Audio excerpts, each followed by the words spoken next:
आज हम लोग लॉज ऑफ रिफ्लेक्शन को वेक्टर फॉर्म में समझेंगे। अभी तक हम लोगों ने समझा कि लॉज ऑफ रिफ्लेक्शन होता क्या है, उसके बाद समझा कि लॉज ऑफ रिफ्लेक्शन कितने टाइप के होते हैं। अब ये थर्ड टॉपिक जो हमारा है कि लॉज ऑफ रिफ्लेक्शन को हम लोग वेक्टर फॉर्म में किस तरह से दिखा सकते हैं, और अगर वेक्टर फॉर्म से रिलेटेड क्वेश्चंस आएंगे तो उसको हम लोग किस तरह से सॉल्व करेंगे।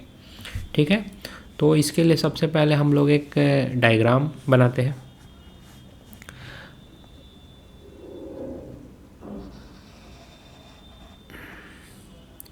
ये हम लोग प्लेन ड्रॉ करने की कोशिश कर रहे हैं। ठीक है,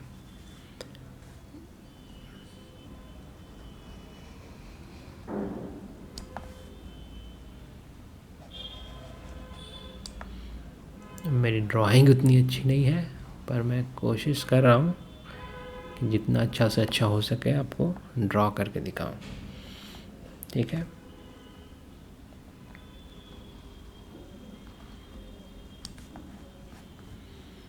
ये जाएगा इधर।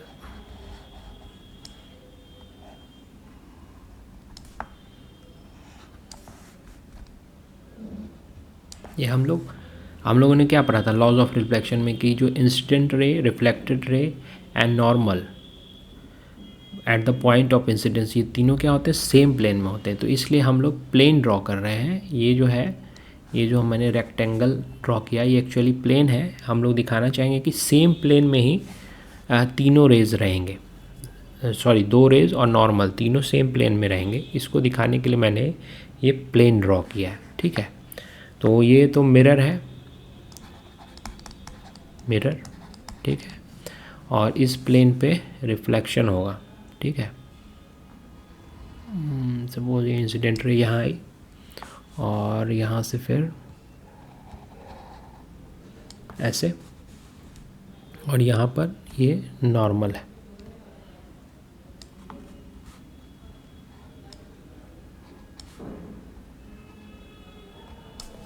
ये नॉर्मल है। इसको और ऊपर आगे की तरफ बढ़ा देते हैं। मैं ड्राइंग मेरी उतनी अच्छी नहीं है, आप लोग समझने की कोशिश करना। ठीक है, नॉर्मल है। इसको नॉर्मल को हम लोग एन कैप से ड्रॉ कर रहे हैं। ठीक है, ये इंसिडेंट रे है जो आ रही है यहाँ पे, ये रिफ्लेक्टेड रे है। ठीक है, अब इसको नॉर्मल से जो एंगल इंसिडेंट रे बनाती है उसको क्या कहते हैं, एंगल ऑफ इंसिडेंस, उसको आई से डिनोट करते हैं। और रिफ्लेक्टेड रे नॉर्मल से जो एंगल बनाती है उसको क्या कहते हैं, एंगल ऑफ रिफ्लेक्शन। ठीक है, अब हम लोग इसको वेक्टर फॉर्म में दिखाना चाहते हैं। तो वेक्टर फॉर्म में दिखाने के लिए सबसे पहले हम लोग मानते हैं कि यूनिट वेक्टर अलोंग इंसिडेंट रे जो है उसको हम लोग ई आई से डिनोट कर रहे हैं। ई आई कैप, ये क्या है, यूनिट वेक्टर अलोंग इंसिडेंट रे। और ई आर क्या है, unit vector along reflected ray. मैं अभी यूनिट वेक्टर को भी एक बार रिवाइज करके समझाऊंगा। ठीक है,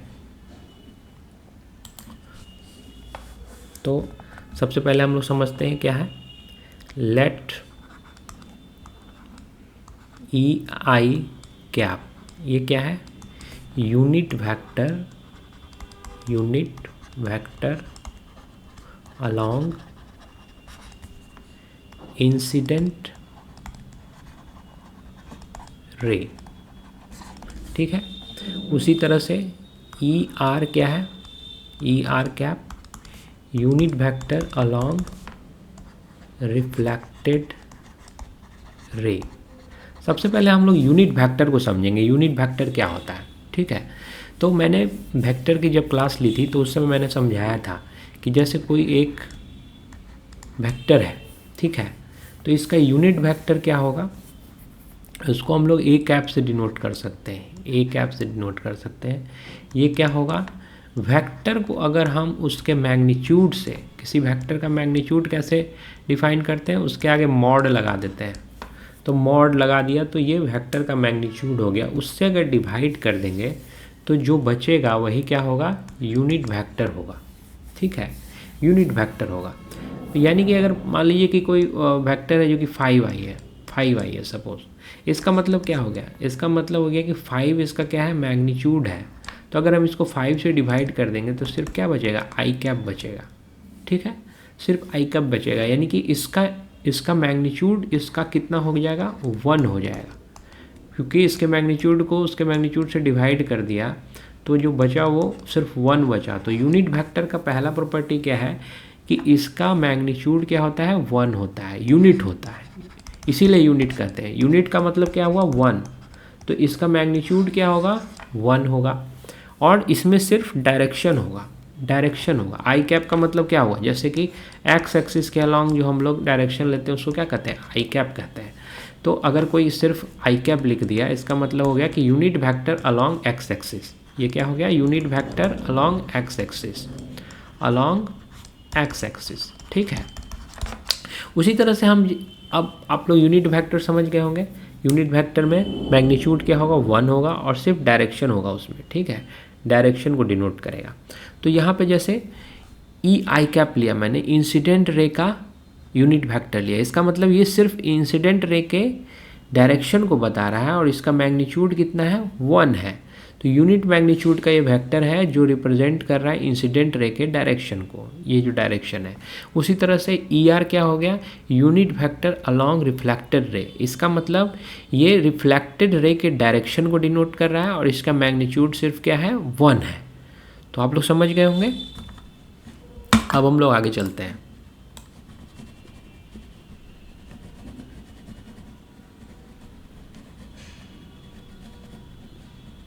इसको हम इरेज कर दे रहे हैं जो मैंने वो समझाया था, आप समझ गए होंगे। अब हम लोग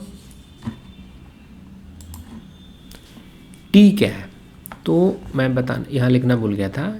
टी है ये जो प्लेन है, इसके टेंजेंशियल जो डायरेक्शन है इसको हम लोग टी वेक्टर से डिनोट कर रहे हैं।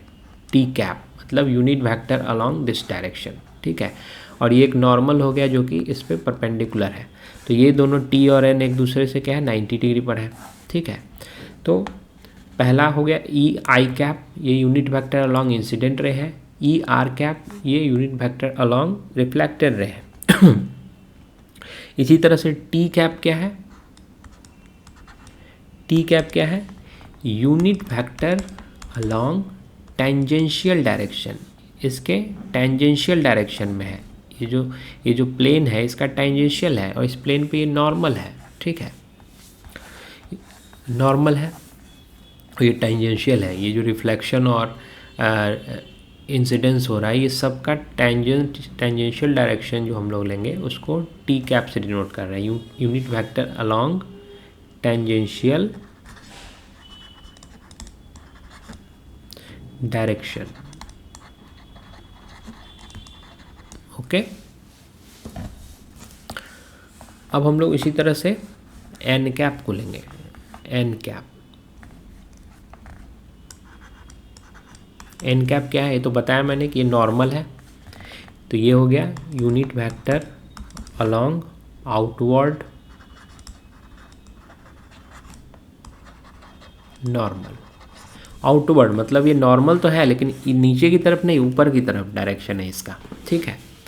तो ये 4 पैरामीटर्स हम लोग ले रहे हैं, इससे ही हम किसी भी लॉज ऑफ रिफ्लेक्शन में जो वेक्टर होगा उसको रिप्रेजेंट करेंगे। तो लॉज ऑफ रिफ्लेक्शन से हम लोग क्या जानते हैं, angle of incidence is equal to angle of reflection, ये तो पहला ही लॉ है। Angle of incidence is equal to क्या है, एंगल ऑफ रिफ्लेक्शन होता है, यही लॉज ऑफ रिफ्लेक्शन है। तो हम लोग मान लेते हैं कि इसकी वैल्यू कितनी है, आई एंड आर की, दोनों सेम ही है तो एक ही वैल्यू मान लिया, वो मान लिया क्या है, वो थीटा वैल्यू है, क्या थीटा वैल्यू है, ठीक है। यानी ये भी थीटा हो गया और ये भी थीटा हो गया, दोनों हमारे थीटा हो गया। अब जब दोनों थीटा हो गए तो अब हम लोग डिनोट करते हैं यूनिट वेक्टर अलॉन्ग जो इंसिडेंट रे था, इसको हम लोग कंपोनेंट के फॉर्म में तोड़ना चाहते हैं, ठीक है। तो सबसे पहले थोड़ा सा मैं रिवाइज कर दे रहा हूँ क्योंकि आप लोग शायद भूल गए होंगे, जो नहीं भूले होंगे उनका रिवीजन भी हो जाएगा। सपोज कोई वेक्टर है, ठीक है, मान लीजिए कि ए वेक्टर है, ठीक है, और ये थीटा एंगल बना रहा है यहाँ से, तो और ये दोनों 90 डिग्री है। सपोज ये वाई एक्सिस हो गया, ये एक्स एक्सिस हो गया।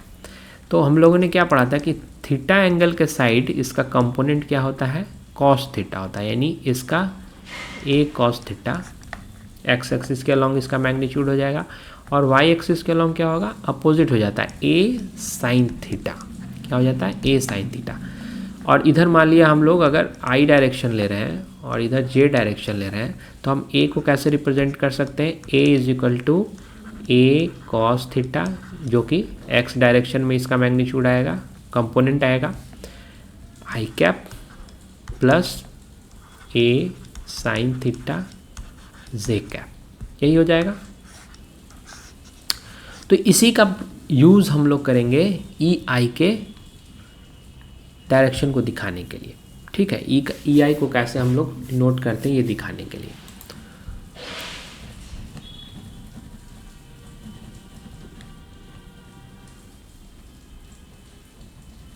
तो ई आई को समझिए, सबसे पहले ई आई को समझिए कि इसको कैसे ब्रेक कर सकते हैं। ठीक है,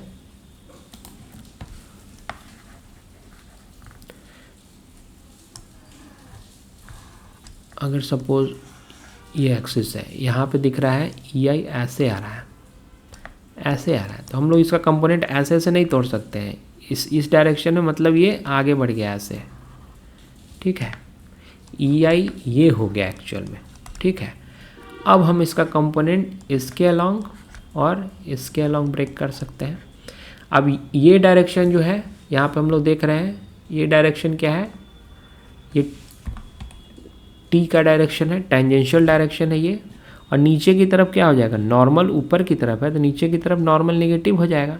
ठीक है, अपोजिट हो जाएगा, यानी ये इधर क्या हो जाएगा, इधर हो जाएगा टी का मैग्नीट्यूड, और इधर क्या हो जाएगा, नॉर्मल जो है ये निगेटिव में डायरेक्शन में है, क्योंकि नॉर्मल हम लोग ऊपर की तरफ लिए। ठीक है, अब यहाँ पे ये एंगल आई है, तो ये एंगल क्या हो जाएगा, आई हो जाएगा, आई यानी कि क्या हो जाएगा, ये थीटा हो जाएगा। तो अब सोचिए, ये एंगल थीटा हो गया, ये एंगल क्या हो गया, सीधे हम लोग समझ लेंगे, ये एंगल थीटा हो गया। तो थीटा के साइड कंपोनेंट क्या होता है, कॉस थीटा होता है, और थीटा के अपोजिट कंपोनेंट क्या होगा, साइन थीटा होगा। यानी अगर इसका मैग्नीट्यूड जो है हम लोग, क्योंकि ई आई कैप क्या है, यूनिट वेक्टर है, तो इसका मैग्नीट्यूड तो 1 है ना, ई आई कैप का मैग्नीट्यूड क्या होगा, 1 होगा ना। तो अगर हम इसको कंपोनेंट फॉर्म में लिखेंगे तो कैसे लिखेंगे, ई आई कैप को पहले हम लोग इस डायरेक्शन में लेते हैं, इसको टी के डायरेक्शन में, फिर नॉर्मल के डायरेक्शन में लेंगे। तो टी के डायरेक्शन में अगर हम लेते हैं, तो मैंने क्या बताया था कि इधर साइन थीटा होता है, एक ए रहता अगर यहाँ पे, तो ये साइन थीटा हो जाता है, इधर ए कॉस थीटा हो जाता है। तो ए के जगह पे यहाँ पे क्या है, ए क्या था, मैग्नीट्यूड था, यहाँ पे मैग्नीट्यूड 1 है, तो मैग्नीट्यूड 1 है तो 1 ही रखेंगे। ठीक है, ये मैग्नीट्यूड हो गया, और ये क्या हो जाएगा, साइन थीटा टी कैप, इस डायरेक्शन में हो गया। ठीक है, उसी तरह से इस डायरेक्शन में अगर लेते हैं तो यहाँ भी मैग्नीट्यूड क्या है, 1 ही रहेगा, और मैंने बताया था थीटा के साइड क्या हो जाएगा, कॉस थीटा हो जाएगा, कॉस थीटा और एन कैप। लेकिन ये डायरेक्शन एन का डायरेक्शन नहीं है, एन ऊपर की तरफ हम लोगों ने लिया है, ये उसका अपोजिट जब लेंगे तो वेक्टर में जैसे ही अपोजिट लेते हैं तो माइनस का साइन लग जाता है। तो यहाँ पे हमको क्या लगाना पड़ेगा, ये माइनस एन के डायरेक्शन में, ये किस डायरेक्शन में है, माइनस एन के डायरेक्शन में, एन के डायरेक्शन में नहीं है, यानी यहाँ पे हमको बीच में क्या लगाना होगा, माइनस। इसका मतलब ये क्या हो गया, ई आई कैप को हम लोग लिख सकते हैं sine theta T cap minus cos theta N cap. ठीक है, हम लोगों ने समझ लिया। इसी तरह से हम लोग ई आर को डिनोट करेंगे, ई आर को। अब ई आर देखिए आप, ई आर ऐसे है, ये है, तो अगर ई आर को हम लोग यहाँ डिनोट करेंगे ऐसे, ठीक है, ये नॉर्मल हो गया और ये टेंजेंशियल डायरेक्शन है टी कैप, ठीक है। और ये सपोज क्या है, ई आर है, ई आर इसी डायरेक्शन में है, ठीक है। अब ये एंगल क्या हो गया, ये आर है, आर यानी ये थीटा हो गया। हमने आई और आर दोनों को क्या लिया था, थीटा लिया था। तो अब यहाँ से क्या हो जाएगा, ई आर अगर हम लोग इसको वेक्टर फॉर्म में डिनोट करना चाहेंगे तो क्या हो जाएगा, थीटा के साइड क्या होता है कॉस थीटा, और थीटा के अपोजिट क्या हो जाता है साइन थीटा। और मैग्नीट्यूड तो इसका भी 1 ही है क्योंकि ये यूनिट वेक्टर है, तो 1 हो गया। और टी के डायरेक्शन में क्या हो जाएगा, थीटा के अपोजिट है इसलिए साइन थीटा हो जाएगा। यहाँ पे साइन थीटा टी कैप, और इधर नॉर्मल के डायरेक्शन में हो जाएगा कॉस थीटा, इसका कंपोनेंट इधर हो जाएगा। और ये तो नॉर्मल है, तो ये नॉर्मल को हम लोग इसी साइड इसी डायरेक्शन में लिए हैं, तो यहाँ पे माइनस नहीं आएगा बल्कि प्लस ही रहेगा, कॉस थीटा एन कैप। और मैग्नीट्यूड तो 1 ही है, ठीक है। यानी इसको हम लोग कैसे लिख सकते हैं, sine theta T cap plus cos theta N cap. इसको इक्वेशन 1 मान लेते हैं, इसको इक्वेशन क्या मान लिया, 2 मान लिया, ठीक है।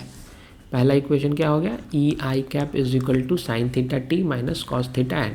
और यहाँ पे सेकंड इक्वेशन क्या हो गया, ई आर कैप क्या हो गया, sine theta T plus cos theta N cap, ठीक है। अब यहाँ से हम लोग क्या कर रहे हैं, फ्रॉम इक्वेशन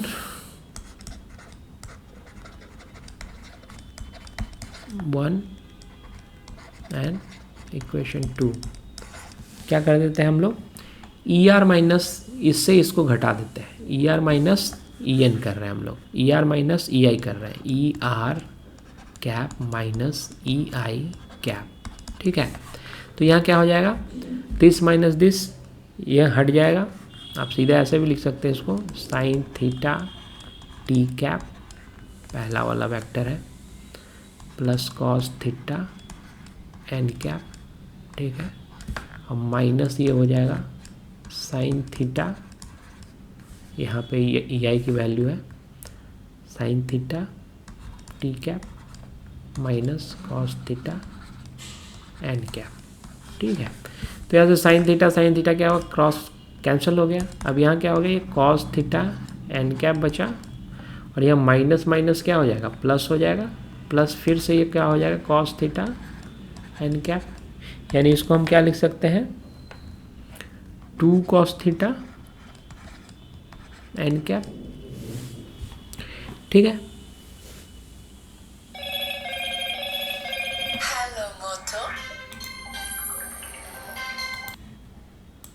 तो ई आर माइनस ई आई हो गया आपका 2 कॉस थीटा एन।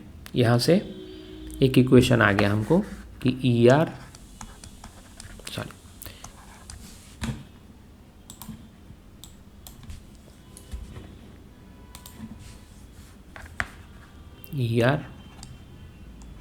माइनस ई कैप, ये क्या हो गया 2 कॉस थीटा एन कैप। ये थर्ड इक्वेशन हो गया, इसको हम लोगों ने मान लिया थर्ड इक्वेशन, ठीक है।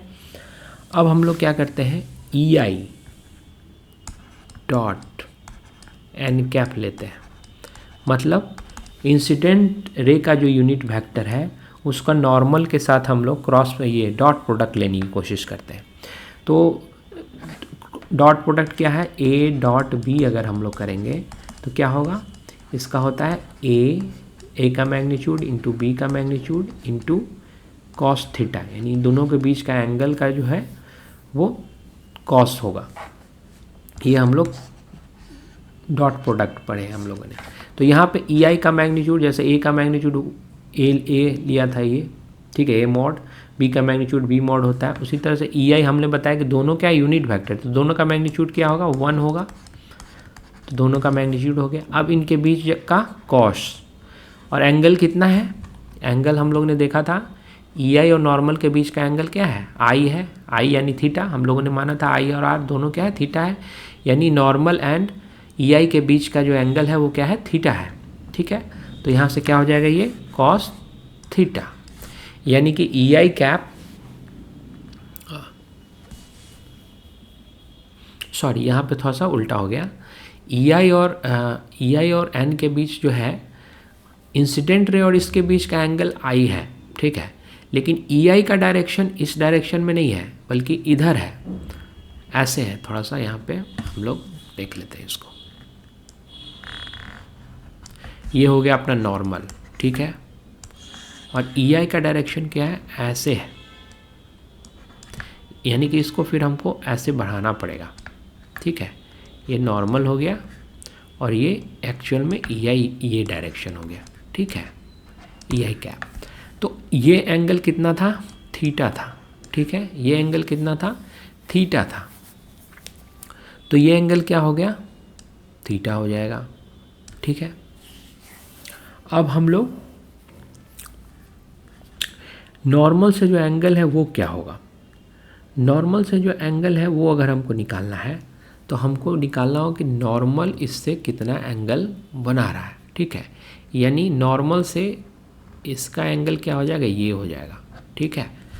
अब देखिए ये पूरा क्या है, ये पूरा देखेंगे तो क्या हो जाएगा, ये पाई हो जाएगा, ठीक है, और ये पोर्शन क्या है, ये थीटा है, तो ये वाला पोर्शन क्या हो जाएगा, पूरे पाई में से इस थीटा को माइनस करेंगे, यानी ये पाई माइनस थीटा हो जाएगा, यानी ये नॉर्मल और ई आई के बीच का एंगल क्या हो जाएगा, पाई माइनस थीटा। ये पूरा पाई हो गया, पाई मतलब 180 डिग्री, और ये थीटा है, उसी को हटा देंगे तो ये एंगल मिल जाएगा, तो ये पाई माइनस थीटा हो जाएगा, यानी ये एंगल थीटा नहीं बल्कि पाई माइनस थीटा हो जाएगा, पाई माइनस थीटा, ओके। अब कॉस पाई माइनस थीटा क्या होता है, माइनस कॉस थीटा होता है, यानी 1 हो गया और ये माइनस कॉस थीटा हो गया, यानी हमको यहाँ से वैल्यू मिल गई ई आई डॉट एन कैप, इसकी वैल्यू क्या हो गई, माइनस कॉस थीटा, ठीक है। तो हम लोगों ने जो थर्ड इक्वेशन देखा था, थर्ड इक्वेशन क्या है हमारा, इस वैल्यू को ई आई डॉट एन को is equal to cos theta, इस वैल्यू को हम लोग इक्वेशन 3 में रखते हैं। इक्वेशन 3 क्या था, इक्वेशन 3 हम लोगों ने यहाँ बनाया था E R cap minus E I cap is equal to क्या था, ये 2 कॉस थीटा एन था, 2 कॉस थीटा एन कैप, ठीक है, यही था। हम लोग यहाँ पे क्या करेंगे कि इसकी वैल्यू को यहाँ पे पुट करेंगे, कॉस थीटा की वैल्यू हम लोग क्या करेंगे, पुट करेंगे। कॉस थीटा यहाँ से क्या हो जाएगा, minus cos theta is equal to E I dot N है, तो कॉस थीटा क्या हो जाएगा, minus E I dot N हो जाएगा।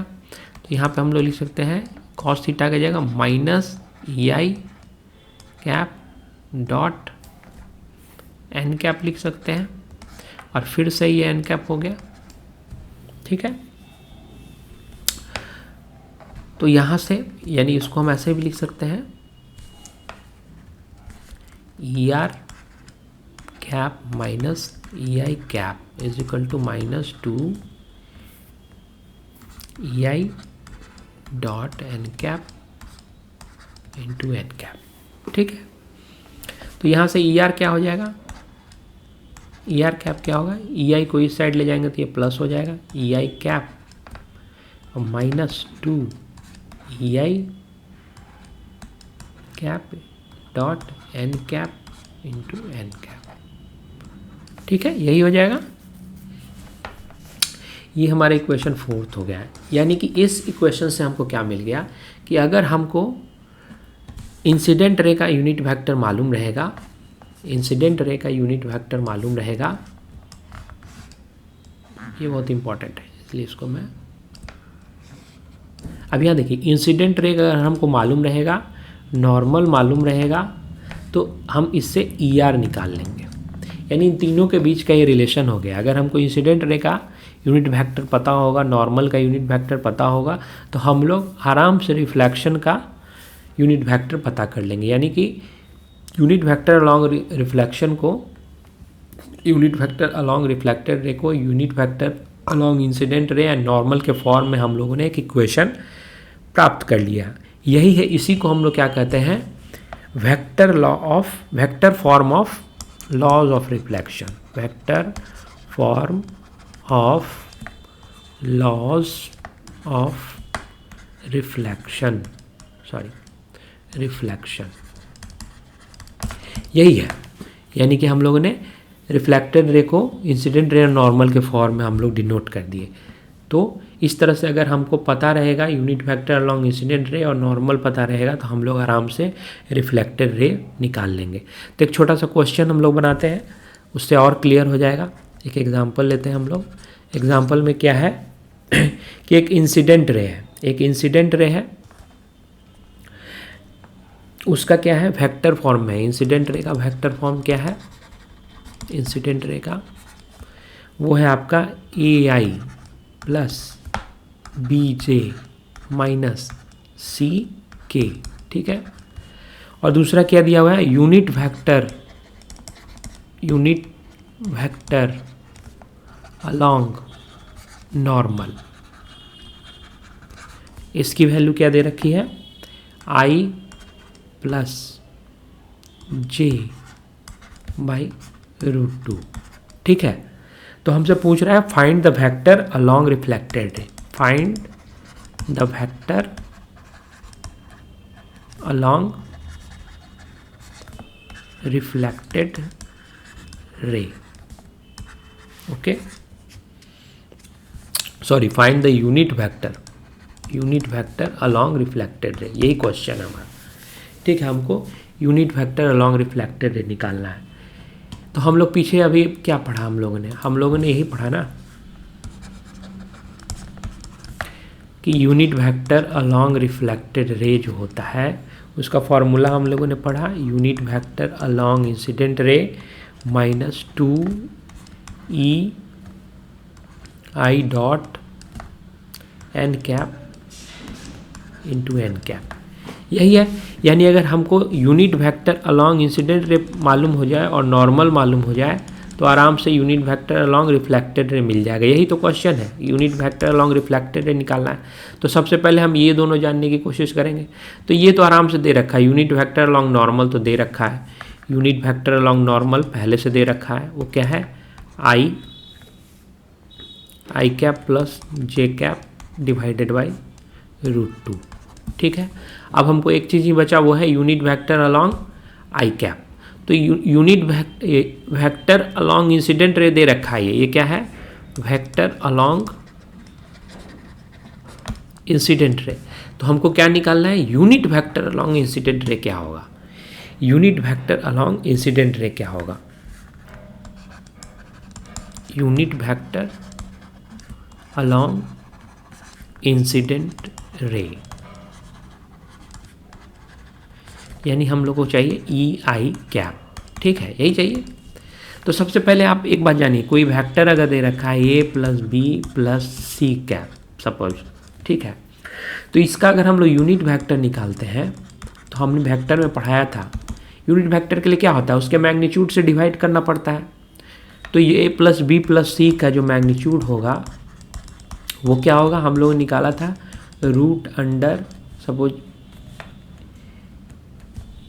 A square plus B square plus C square, ठीक है। इसको थोड़ा सा एक मिनट, थोड़ा सा इसको और अच्छे से मैं दिखाता हूँ। अगर सपोज कोई वेक्टर था, सपोज कोई वेक्टर है R, ठीक है, इसका AI कैप है प्लस BJ कैप है,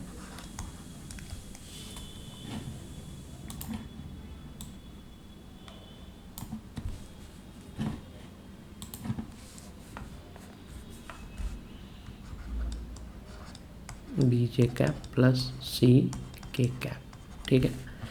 तो R का यूनिट वेक्टर अगर हमको निकालना होगा, R का यूनिट वेक्टर, ठीक है,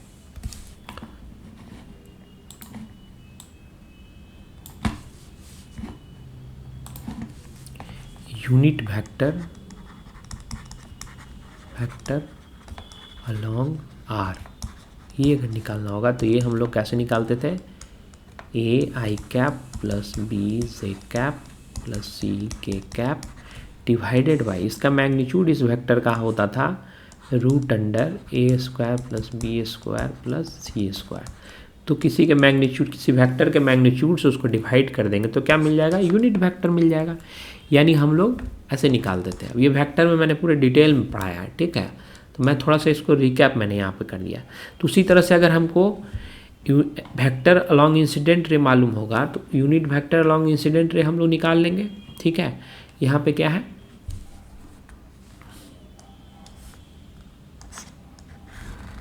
समझने के लिए ये इस क्वेश्चन का पार्ट नहीं है, ठीक है। तो हम लोग को पता है कि वेक्टर अलॉन्ग इंसिडेंट रे क्या है, ए आई है, ये सॉरी यहाँ पे आई है,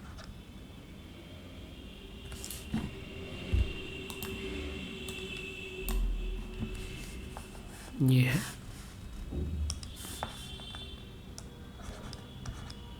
ए आई कैप है प्लस बी जे कैप है और सी के कैप है, ठीक है।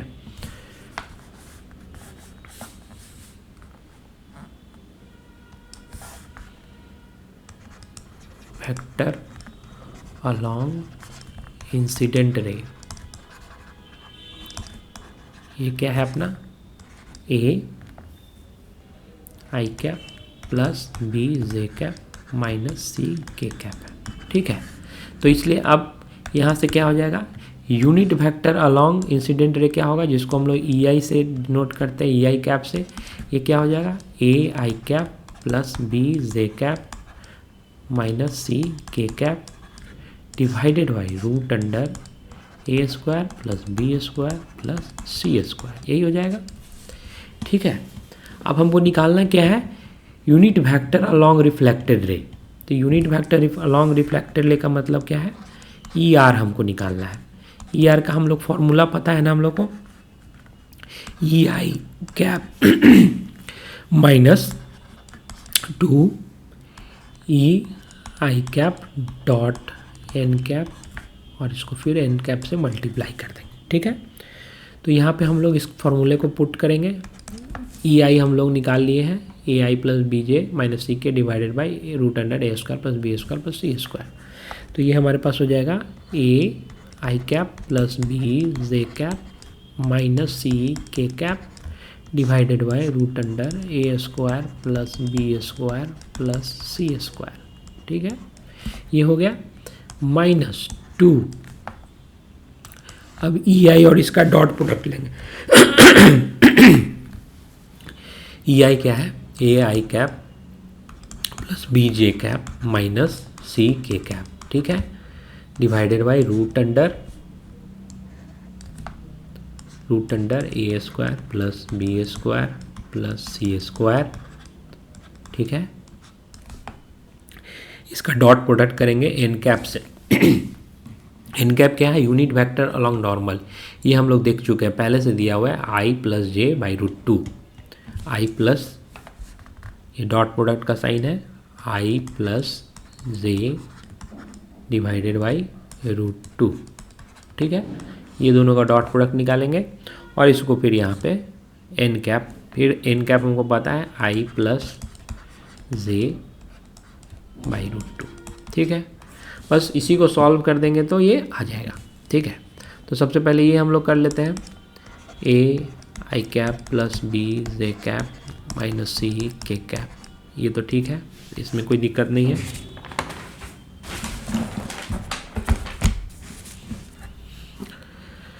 ये तो एज इट इज़ रहेगा, root under A square plus B square plus C square, ठीक है।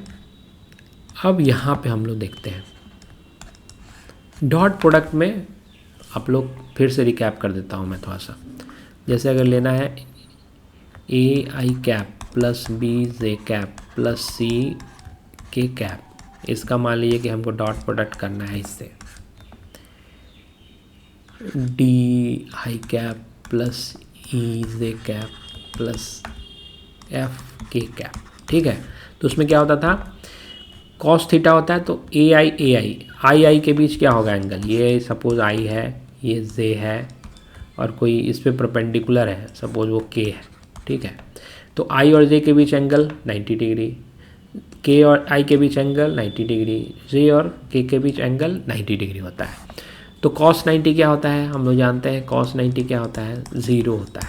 ठीक है, तो इसको मल्टीप्लाई बारी बारी से करेंगे तो ये और ये आई और आई के बीच, आई और जे के बीच तो 90 हुआ, लेकिन आई अपने साथ ही बनाएगा तो कितना बनाएगा, 0 डिग्री एंगल बनाएगा, यानी वहाँ cos 0 हो जाएगा।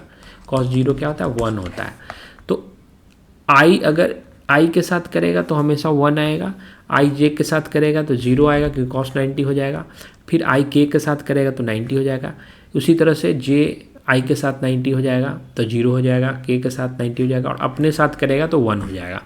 तो यानी कि हम लोग अपोजिट वाला सिर्फ छोड़ देंगे, सिर्फ बचेगा क्या, जो आई के साथ होगा, बी जे के साथ होगा और सी के साथ होगा। मतलब ये के वाला बचेगा, जे वाला बचेगा, आई वाला बचेगा। उसके अलावा जो भी अपोजिट होगा वो तो 0 हो जाएगा क्योंकि वहाँ cos 90 होगा। तो इसका वैल्यू क्या हो जाएगा, AD हो जाएगा प्लस BE हो जाएगा प्लस CF हो जाएगा। ठीक है, यही हो जाएगा क्योंकि अपोजिट खत्म हो जाएगा और ये वाला 1 हो जाएगा। तो उसी तरह से हम लोग यहाँ पे, इसको मैंने वेक्टर में पूरे डिटेल में पढ़ाया है, आप वहाँ से रिवीजन कर सकते हैं। ठीक है, फिज़िक्स समझने के लिए वेक्टर तो अच्छा आना ही चाहिए क्योंकि पूरा वेक्टर का खेल है। ठीक है, तो उसी तरह से अब यहाँ पे हम इसका यूज़ करते हैं। ठीक है, तो हम लोग इन दोनों में डॉट प्रोडक्ट करेंगे तो क्या होगा, सिर्फ बचेगा क्या, जो आई का आई के साथ बचेगा और जे का जे के साथ बचेगा, बाकी सब 0 हो जाता है। और √2 है तो ये रहेगा √2। ठीक है, तो ये क्या हो जाएगा, A हो जाएगा और प्लस B होगा क्योंकि इसके साथ, और C वाला क्या हो जाएगा, चूँकि अपोजिट है के आई जे के साथ, वो 0 हो जाएगा तो वो बचेगा ही नहीं। और नीचे क्या बचेगा, √A² plus B² plus C² into एक √2 रहेगा, और ये बाहर से ये है I plus J cap I cap J cap by √2। ठीक है, अब ये √2 मल्टीप्लाई होकर क्या हो जाएगा, 2 हो जाएगा, ये 2 हो गया और यहाँ पे भी 2 है तो ये ख़त्म हो जाएगा, कैंसिल हो गया। तो यहाँ से क्या बच गया हमारा, AI cap plus BJ cap minus CK cap divided by √A² plus B² plus C²। Okay, और यहाँ माइनस क्या हो जाएगा, AI cap plus BJ cap,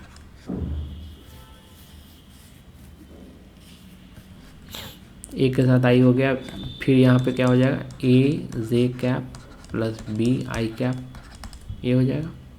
ठीक है, इसको मल्टीप्लाई कर दिया और नीचे क्या आ जाएगा, √A² plus B² plus C²। ठीक है, अब यहाँ से देख लीजिए आप, सिंपल है एकदम। अब नीचे बेस तो सेम ही है तो ये पूरा ऐसे ही हो जाएगा, इसको ऐसे लिख सकते हैं ना, AI cap plus BJ cap minus CK cap, और सब में माइनस लग जाएगा। यहाँ क्या हो जाएगा, minus AI minus BJ minus AJ minus BI और डिवाइडेड बाई वही सेम हो जाएगा, √A² plus B² plus C²। अब यहाँ देखिए ये AI कैंसिल हो गया, BJ कैंसिल हो गया। ठीक है, अपने पास बचा क्या, AJ हो गया, BI हो गया और CK हो गया। ठीक है, इसको सिंपली लिखेंगे क्या, is equal to minus BI हो गया माइनस AJ हो गया और माइनस CK हो गया, और डिवाइडेड बाई क्या हो गया, √A² plus B² plus C²। यानी कि हमें वैल्यू मिल गई यहाँ से, unit vector along reflected ray, इसकी वैल्यू क्या आ गई अपने पास, minus BI minus AJ minus CK divided by √A² plus B² plus C²। तो बहुत इजी था, सिर्फ वेक्टर का कॉन्सेप्ट क्लियर रहेगा, डॉट प्रोडक्ट क्रॉस प्रोडक्ट ये सब आना चाहिए, तो फिर आराम से इसको आप सॉल्व कर सकते हैं। तो इस क्लास में हम लोगों ने आराम से समझ लिया vector form of the loss of reflection. अगर किसी को कोई कॉन्सेप्ट में कुछ प्रॉब्लम आता है, कुछ समझ में नहीं आता है, तो आप कमेंट सेक्शन में जाकर ज़रूर लिखें। मैं नेक्स्ट क्लास में कोशिश करूँगा उसको आपको समझा देने की। तो बिल्कुल हेजिटेट ना करें, कमेंट सेक्शन में जाकर लिखें। और अगर वीडियो पसंद आता है, आगे और भी वीडियोज़ आएंगे रे ऑप्टिक्स में, तो आपको समय समय पर उसकी जानकारी मिलती रहे, इसके लिए चैनल को सब्सक्राइब करना बिल्कुल ना भूलें। ज़रूर सब्सक्राइब कर दें, तभी आपके पास नोटिफिकेशन और मैसेज पहुंचेगा कि मैंने नई वीडियो डाली है। तो आज के लिए इतना ही, धन्यवाद।